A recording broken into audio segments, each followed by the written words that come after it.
So in your argument, you brought up the pudding example of saying it can't be taken seriously, but isn't it also my right to yell fire in a crowded theater?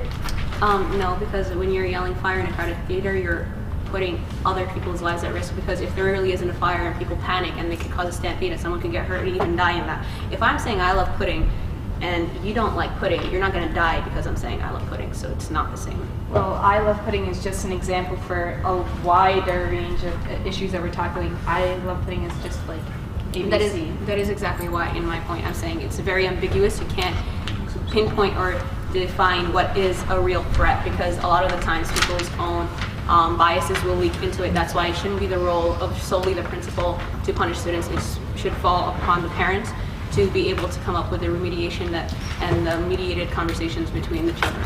What if the parents don't have the resources to do so, and what is the role of the principal then?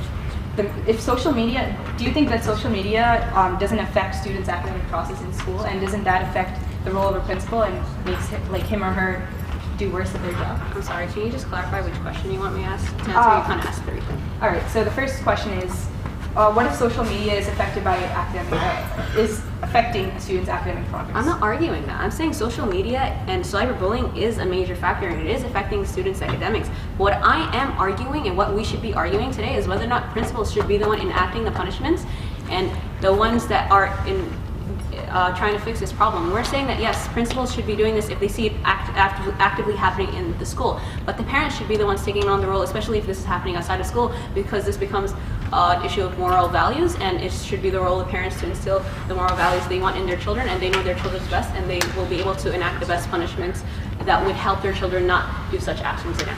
I think you're not answering the actual question. Is affecting the student's academic process is directly influencing the role of the principal that we're discussing? I don't understand your question. So, if social media obviously affects, we both agree that it affects a student's academic progress. Yes. And affecting a student's academic process is directly affecting the role of the principal. No, because just as I use my example, if a student gets mugged, it would definitely affect their academic progress, because they're probably injured, they're probably scared, they're not going to be able to perform as well. But is it the role of the principal to protect them from such muggings? No, it's not. It's the role of the police. At the same time, it's the role of the parents to protect their children from cyberbullying outside of school. Time.